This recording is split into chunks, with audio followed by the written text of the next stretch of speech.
Now we have here, they call it a plancha. I call it a gas grill, and that's okay. I'll show you how to connect it up. It's a gas grill, so it's very easy. Take this off. Now you have two kinds of hoses. Show you the red one first. Take the copper piece, screw it on, take the clamp,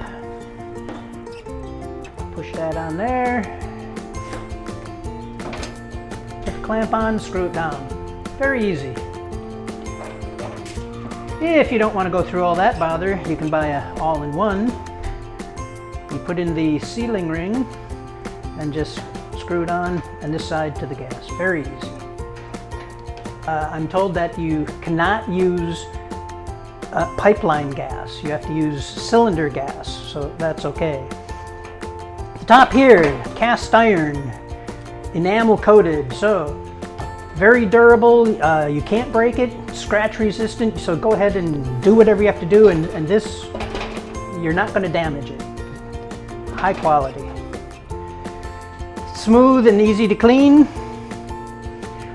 We're inside right now with no ventilation, so I can't really turn it on and show you how it works. But I can show you how it works, so we're just not going to turn it on. Turn it on is easy. There, it's on, and then you can adjust the flame. The flame will be under here. Lower, high, and to turn it off, all you do is turn it off. And of course, you have the drip tray.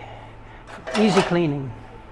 So, there we have the plancha. This is a 2-burner. We also have a 3-burner and a 4-burner.